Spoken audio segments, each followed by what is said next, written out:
Good morning students. Naveen school के इस online YouTube channel में एक बार फिर से आपका स्वागत है। आज हम समांतर श्रेणी के इस टॉपिक का अंतिम लेक्चर बना रहे हैं और उस लेक्चर में आपके सामने मोस्ट 4-5-6 विविध प्रश्न लगे। जो प्रश्न हो वो आपके सामने है। इनमें से आज का पहला प्रश्न देखो कि कोई दो समांतर श्रेणियां हैं, उनका सार और अंतर समान है। उनमें से पहली श्रेणी का पहला पद क्या है? 8 है और दूसरी श्रेणी का पहला पद क्या है? 3 है। उनके 30 पदों के बीच का अंतर निकालना है। कि कोई दो समांतर श्रेणियां हैं, पहली श्रेणी ये है, उसका पहला पद क्या है? 8 है और दूसरी श्रेणी का पहला पद क्या है? 3 है।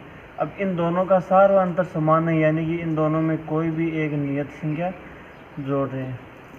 ठीक है, निकाल रहे हैं। अब देखो, पहली श्रेणी है, दूसरी श्रेणी है, दोनों में सार और अंतर क्या हो गया?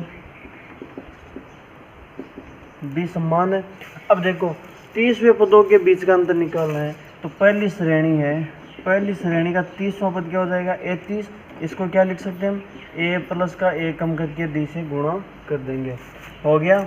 अब देखो पहली श्रेणी के लिए पहला पद कितना है? 8 है, तो ये 8 प्लस 29 और सारा अंतर क्या है? D।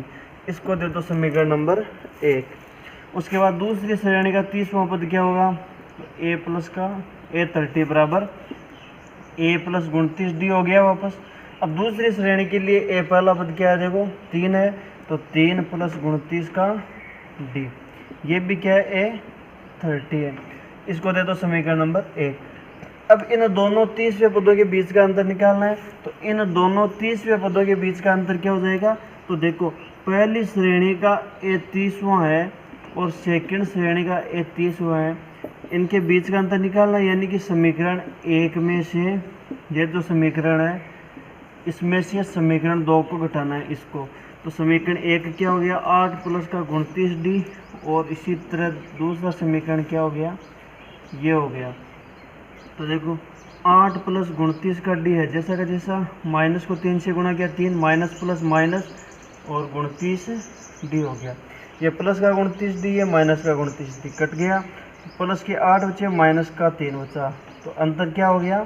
8 माइनस 3 5। यानी कि दोनों श्रेणियों के 30वें पद के बीच का अंतर क्या होगा? 5 होगा। या तो इस प्रश्न को आप ऐसे कर सकते हो, या ऐसा बोल दे कि दो श्रेणियां दी गई है, उन दोनों के बीच का सारा अंतर समान है, तो उनका कोई भी एक पद ले, 30वां पद ले, 100वां पद ले, उसके बीच का अंतर निकालना है। तो वो अंतर क्या हो जाएगा? उन दोनों श्रेणियों के जो पहले पद है उनके बीच का अंतर ही होगा। अब अगला प्रश्न देखो, कि अगले प्रश्न में क्या बोला है कि कोई एक समांतर श्रेणी है जिसका 7वां पद A7 कितना दिया हुआ है? 34 और 13वां पद कितना दिया हुआ है? A13 64 दिया गया है। ठीक है, उस श्रेणी का हमें क्या कौन सा पद निकालना है? 18वां पद निकालना है। तो 18वां पद कैसे निकालेंगे? उससे पहले देखो 7वां पद है, 7वां पद को और क्या लिख सकते हैं हम? A प्लस 7 से कम करके सारा अंतर से गुणा कर देंगे, यानी A प्लस 6D बराबर क्या हो जाएगा? 34। और 13वें पद वाले को क्या लिख सकते हैं हम? A प्लस का 12D बराबर 64 लिख दिया। अब ये हो गया समीकरण नंबर 1, ये हो गया समीकरण नंबर 2। समीकरण 2 में से समीकरण 1 को घटा देंगे, घटाएंगे तो देखो पहले समीकरण 2 लिखते हैं, A प्लस का 12D, इसमें से घटाएंगे A प्लस का 6D बराबर के दूसरी तरफ पहले समीकरण 2 का मान और माइनस समीकरण 1 का मान। अब A कोष्टक खोलते हैं, A प्लस 12D है जैसा का जैसा, माइनस और प्लस का 1 गुणा हो के माइनस का A, minus plus minus 6D बराबर 64 में से 34 गया 30। ये प्लस का A, ये माइनस का A कट गया। यहाँ पर प्लस के 12D है, माइनस के 6D है, ज़्यादा किसके हैं? प्लस के कितने? 6D बराबर 30 हो गया। तो इससे D का मान कितना हो गया? 30। ये 6 यहाँ पर गुणा में, इधर आके हो गया भाग में, यहाँ से D का मान कितना हो गया? 5 हो गया। अब D का मान हमने निकाल लिया। अब निकालना क्या है? 18वां पद निकालना है। तो 18वां पद, ये 18वां पद हो गया। 18वां पद का सूत्र क्या होता है? A प्लस का 17D। अब देखो हमारे पास सारा अंतर आ गया। ठीक है, और मान किसका चाहिए? एक का चाहिए, एक का मान हमारे पास कैसे आएगा, इस डी के मान को उठा के चाहे समीकरण 1 में रख दो या समीकरण 2 में रख दो। तो इस डी के मान को जैसे हम समीकरण 2 में रखते हैं, ठीक है, डी के मान को समीकरण 2 में रखते हैं तो ए है जैसा का जैसा रहेगा, प्लस 12 गुणा डी की जगह 5 बराबर 64, ए अपनी जगह प्लस 12 को 5 से गुणा किया 60 बराबर 4। तो एक का मान कितना हो गया 64, उधर पहले से 60 का पक्षांतरण करेंगे कितना हो गया माइनस का 60, 64 माइनस 60 कितना हो जाएगा 4। यहाँ से एक का मान कितना हो गया 4 हो गया। तो एक का मान 4 है, डी का मान 5 है, एक की जगह एक का मान लिख दिया कितना 4 प्लस 17, डी की जगह डी का मान लिख दिया 5, 4 प्लस 17 को 5 से गुणा किया 85, 85 में 4 जोड़ेंगे कितने हो जाएगा 89, 18वां पद कितना हो जाएगा 89 हो जाएगा। अब अगला प्रश्न देखो, कोई एक समांतर श्रेणी है जिसका पहला पद कितना है 2 है, सारों अंतर 8 है, n पदों का योग 90 है, तो उसमें पदों की संख्या ज्ञात कीजिए। तो देखो कोई एक समांतर श्रेणी जिसका पहला पद 2 हो गया, डी का मान 8 हो गया और उसके n पदों का योग कितना है 90 है। हमें मान निकालना किसका n का, कितने पदों का योग 90 है। तो देखो एस एन जो दिया हुआ है सबसे पहले वह लिख दिया, एस एन बराबर 90 दिया है। अब एस एन का सूत्र क्या होता है, तो एस एन का सूत्र होता है n बटा 2 बटा कोष्ट 2a प्लस n माइनस 1 गुणा डी बराबर 90। अब देखो एक की जगह एक का मान लिखना है, डी की जगह डी का मान लिखना है, तो ये n बटा 2 है जैसा का जैसा 2 गुणा एक की जगह एक का मान कितना है 2 प्लस n है जैसा का जैसा माइनस 1 गुणा डी की जगह 8 बराबर 90। अब देखो n बटा 2 है जैसा का जैसा 2 को 2 से गुणा किया 4 प्लस 8 को n से गुणा किया 8n, 8 को माइनस 1 से गुणा किया माइनस का 8 को स्टेक बंद 90 हो गया। n बटा 2 है जैसा का जैसा 8n, माइनस का 8 है प्लस का 4 है, ज़्यादा किसका हो गया माइनस का, और कितना ज़्यादा है 4 बराबर 90 हो गया। अब देखो यहाँ पर दो भाग के अंदर है, बराबर के दूसरी तरफ जाते हैं किस में हो गया गुणा में हो गया, तो ये n 8n माइनस का 4 बराबर 90 को 2 से गुणा करेंगे। अब देखो इस n को अंदर गुणा करेंगे कोष्टक से, तो n को 8n से गुणा किया कितना हो गया 8n का स्क्वायर माइनस 4 को n से गुणा करेंगे 4n बराबर 90 को 2 से गुणा करेंगे 180। अब तीनों संख्याओं में कौन सी संख्या का भाग जा रहा है 4 का भाग जा रहा है, तो दोनों पक्षों में किसका भाग देंगे 4 का भाग देंगे, 4 का भाग देने पर। अब देखो इसमें 4 का भाग कितनी बार जाएगा 2n square bar, minus 4n में 4 का भाग कितनी बार जाएगा n बार जाएगा, बराबर 180 में 4 का भाग कितनी बार जाएगा 45 बार जाएगा। अब यहाँ पर दिए देखो कौन सा समीकरण बन रहा है, द्विघात समीकरण बन रहा है, और द्विघात समीकरण को हल करने के लिए कौन से सूत्र को काम में लेते हैं हम, द्विघाती सूत्र को काम में लेते हैं। तो देखो इसको और आगे हल करते हैं, तो 2n स्क्वायर माइनस का n माइनस का 45 बराबर 0। अब द्विघाती सूत्र होता है क्या है पहले वो देख लेते हैं हम।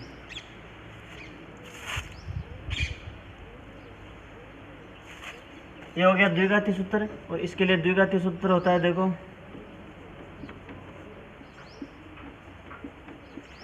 माइनस का b plus minus under B square minus 4ac बटा 2a। यहाँ पर देखो जो n स्क्वायर है उसका गुणांक हो गया a का मान, n का गुणांक हो गया b का मान, और जो बचा हुआ है वो क्या हो गया c का मान हो गया। तो इस समीकरण में इससे मान रखते हैं।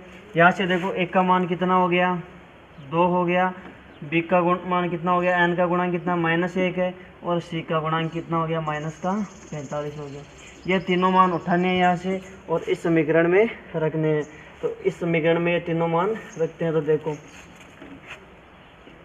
माइनस की जगह माइनस, b की जगह b का मान कितना है माइनस का 1 plus minus under B square minus 1 का स्क्वायर माइनस 4 गुणा a की जगह a का मान कितना है 2 गुणा c की जगह c का मान माइनस का 45 बट्टा 2 a की जगह a का मान कितना 2। तो देखो माइनस और माइनस क्या हो गया प्लस का 1 हो गया, plus minus under root minus 1 square कितना हो गया 1, माइनस और माइनस क्या हो गया प्लस, 45 को गुणा करेंगे 2 से 90, 90 को 4 से गुणा करेंगे 360 हो गया, बटा 2 दूनी 4 हो गया। अब देखो ये प्लस का 1 प्लस माइनस 360 में 1 जोड़ेंगे कितना हो जाएगा अंडर रूट 361 हो गया, बटा 4। अब देखो 1 प्लस माइनस अंडर रूट 361 और 361 का वर्गमूल कितना होता है 19 होता है, तो इसको और क्या लिख सकते हैं हम 1 प्लस माइनस 19 बटा 4। अब यहाँ से इसके कितने मान आ रहे हैं 2 मान आ रहे हैं, एक बार प्लस में लिखेंगे और एक बार माइनस में लिखेंगे। इसको अब सबसे पहले क्या करते हैं प्लस में लिखने पर, प्लस में लिखेंगे तो कितना हो जाएगा 1 प्लस का 19 बटा 4, 19 में 1 जोड़ेंगे कितना हो गया 20, 20 बटा 4 कितना हो गया 5, यानी कि एक तो n का मान कितना आ रहा है 5 आ रहा है और दूसरा मान कितना आएगा 1 प्लस माइनस में अब माइनस का चिन्ह लिखते हैं, तो 1 माइनस का 19 बटा 4। यहाँ से देखो प्लस का 1 है माइनस का 19 ज़्यादा हो गया, माइनस का 18 बटा 4। यहाँ से n का मान एक पूर्ण संख्या के रूप में नहीं आ रहा है, इसलिए n का मान ये नहीं होगा।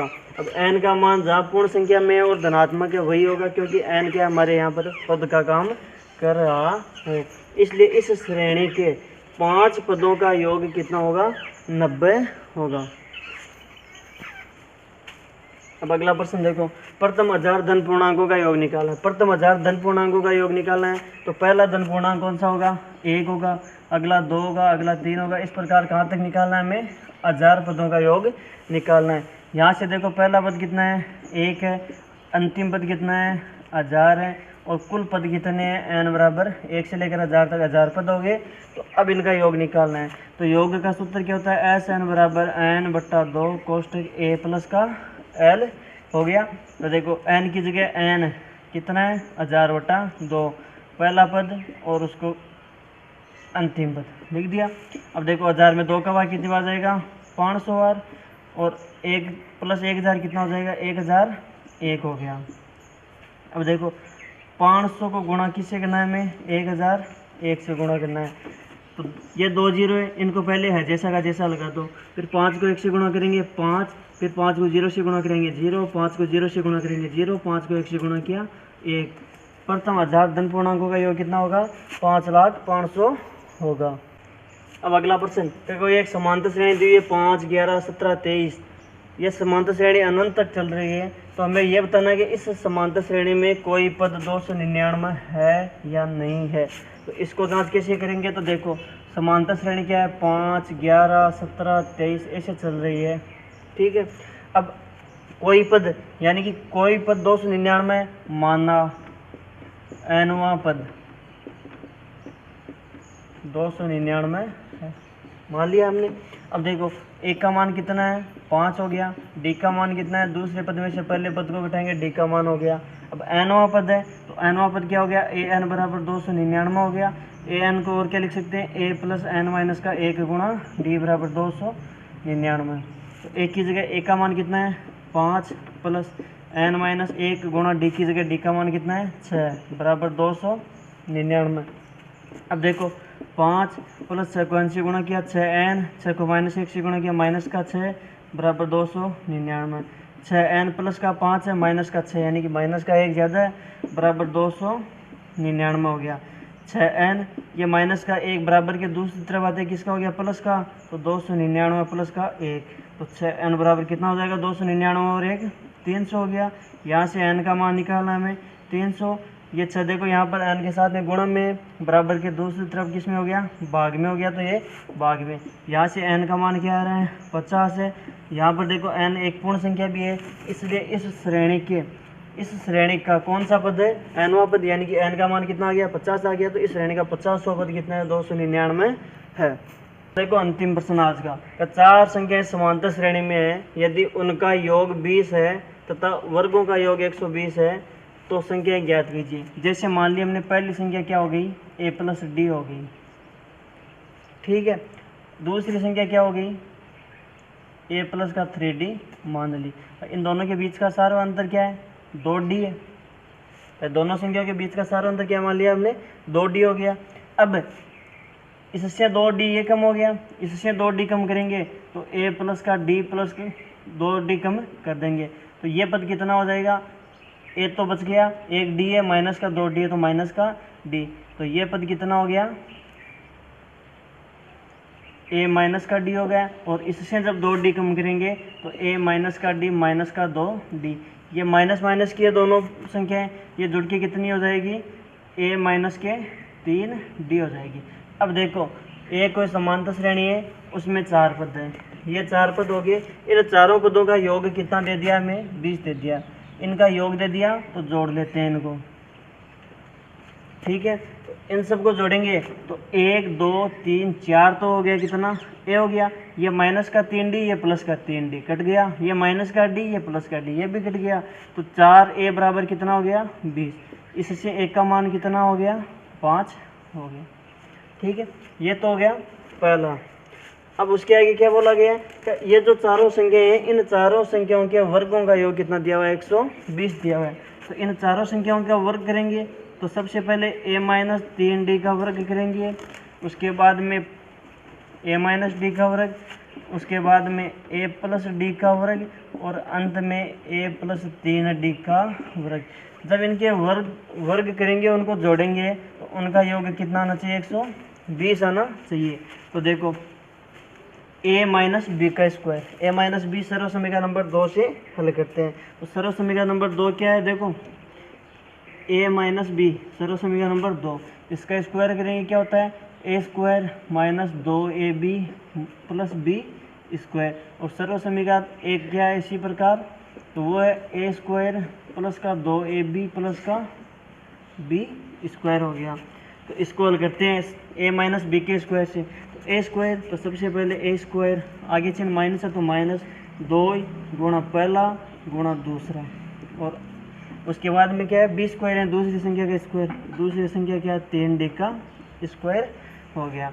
इसी तरह देखो ये तो होगी पहला, उसके बाद दूसरी संख्या को हल करते हैं, तो ए स्क्वायर माइनस 2 ए डी, और उसके बाद में दूसरी संख्या का स्क्वायर हो गया। उसी प्रकार देखो इस ए प्लस डी का स्क्वायर करेंगे, ए प्लस का डी, ए प्लस का बी स्क्वायर, सर्व समीकरण नंबर 1 से हल करते हैं, तो पहले पद का स्क्वायर प्लस 2 गुणा ए गुणा डी, और दूसरी संख्या का स्क्वायर हो गया। उसके बाद में प्लस, और ये जो बची हुई संख्या है इसका भी क्या करेंगे, सर्व समीकरण नंबर 1 से हल करेंगे, तो पहली संख्या का स्क्वायर प्लस 2 गुणा ए गुणा दूसरी संख्या प्लस दूसरी संख्या का स्क्वायर कर देंगे। इन सब को जोड़ेंगे तो कितना आना चाहिए, 120 आना चाहिए। तो देखो क्या क्या हो रहा है, ए स्क्वायर 2 3 6 ए डी, और ये किसका हो रहा है माइनस का, तो माइनस का 6 ए डी, प्लस है तो प्लस 3 का स्क्वायर कितना हो जाएगा 9, और डी का स्क्वायर डी, तो 9 डी स्क्वायर। उसके बाद में देखो प्लस का ए स्क्वायर माइनस का 2 ए डी प्लस का डी स्क्वायर। उसके बाद में अगले को हल करते हैं, देखो ए स्क्वायर प्लस का 2 ए डी और डी स्क्वायर, और उससे आगे चलते हैं तो देखो ये ए स्क्वायर 3 को 2 से गुणा करेंगे 6 को ए से गुणा करेंगे और डी से गुणा करेंगे 6 ए डी, और ये किसका है प्लस का, तो ये प्लस का 6 ए डी। उसके बाद में आगे प्लस 3 डी स्क्वायर का स्क्वायर करेंगे तो क्या हो जाएगा 3 का स्क्वायर 9, और डी का स्क्वायर कितना हो जाएगा डी स्क्वायर बराबर कितना है 120 है। अब देखो यहाँ पर ये माइनस का 6 डी, यहाँ पर प्लस का 6 डी कट गया, ये माइनस का 2 डी, ये प्लस का 2 डी, ये भी कट गया। अब बच्चा क्या देखो ये ए स्क्वायर है, ये ए स्क्वायर है, यहाँ पर ए स्क्वायर और यहाँ पर ए स्क्वायर है। कितने ए स्क्वायर हो गए हैं 4 ए स्क्वायर हो गए। अब देखो 9 डी स्क्वायर ये बचा हुआ है, 1 डी स्क्वायर ये 10 और 1 डी स्क्वायर ये 11 और 9 20, तो प्लस के कितने डी स्क्वायर बचे हुए हैं 20 डी स्क्वायर बचे हुए हैं। इनका योग कितना है 120 हो गया। अब देखो 4 की जगह 4 ए स्क्वायर, ए क्या हमारे पास 5 है, तो एक का मान क्या रख देंगे हम 5 का स्क्वायर प्लस 20 डी स्क्वायर बराबर 120। 5 का स्क्वायर कितना हो गया 25 हो गया, 25 को गुणा किया 4 से प्लस 20 डी स्क्वायर बराबर योग 120। 25 को 4 से गुणा किया 100, इस 100 का पक्षांतरण करेंगे तो बराबर के दूसरी तरफ जाते किसका हो गया माइनस का हो गया। तो देखो ये 100 प्लस 20d² बराबर 120 है। 20d² बराबर कितना हो गया 120, ये प्लस का उधर जाते हो गया माइनस का, तो 20d² बराबर क्या हो गया 20 हो गया। यहाँ से d का मान निकालेंगे, तो d का मान कितना हो जाएगा, देखो d का मान 20 उधर पहले से है, इधर d² है, ये 20 यहाँ पर गुणा में, इधर क्या हो गया भाग में, तो d² बराबर क्या हो गया 20 में 20 का भाग कितने बार जाएगा, एक बार आ गया, यानी कि d² का मान क्या है 1 है। तो d², अब देखो d² बराबर 1 है, तो यहाँ से d का मान क्या हो जाएगा,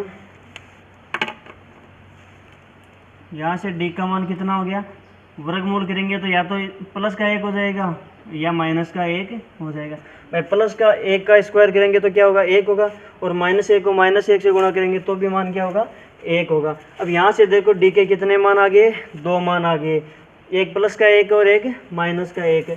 इन दोनों मानों को उठा के हमें कहाँ पे रखना है, हमारी जो श्रेणी के पहले 4 पद है उनमें रखेंगे, तो हमारी श्रेणी के वो चारों पद आ जाएंगे। तो देखो पहले प्लस का 1 रखते हैं, पहले प्लस का 1 रखते हैं, तो इस श्रेणी में प्लस का 1 रखेंगे, तो 1 का मान क्या हो गया 5 -3 गुणा d की जगह मान क्या हो गया 1 हो गया। तो पहला पद क्या हो गया 5 -3 को 1 से गुणा किया 3, 5 - 3 कितना हो गया 2 हो गया। उसके बाद दूसरा पद देखो 5 d की जगह d का मान, d की जगह d का मान 1 लिख दिया, तो देखो 5 - 1 कितना हो गया 4 हो गया। इसी तरह तीसरा पद देखो a प्लस का d, तो 5 प्लस d की जगह d का मान 1 लिख दिया, तो तीसरा पद कितना हो गया 6 हो गया। इसी तरह देखो 5 चौथा पद में, और 3d है तो 3 को 1 से गुणा करेंगे, तो देखो 5 3 को 1 से गुणा किया 3, 5 और 3 जुड़ के कितना हो गया 8। इस श्रेणी के वो चारों पद कौन कौन से हैं, 2 4 6 8 है। अब ये तो हो गया प्लस का 1 रखने पर, अब देखते हैं माइनस का 1 रखने पर। तो देखो माइनस का 1 रखेंगे तो पहला बच गया a माइनस का d, तो a की जगह 1 का मान माइनस d, 3d है तो 3, d की जगह d का मान -1 रख दिया। तो इससे देखो ये 5 माइनस का 1, ये माइनस और माइनस हो गया प्लस, 3 को 1 से गुणा करेंगे 3, 5 और 3 कितना हो गया 8 हो गया। उसके बाद a माइनस डी है, तो 5 माइनस डी की जगह डी का मान माइनस का 1, माइनस और माइनस प्लस हो गया, तो 5 प्लस का 1 कितना हो गया 6 हो गया। इसी तरह तीसरा पद देखते हैं a प्लस का d, तो 5 प्लस है तो प्लस माइनस का 1, तो 5 प्लस और माइनस क्या हो गया माइनस हो गया, तो 5 - 1 कितना हो गया 4 हो गया।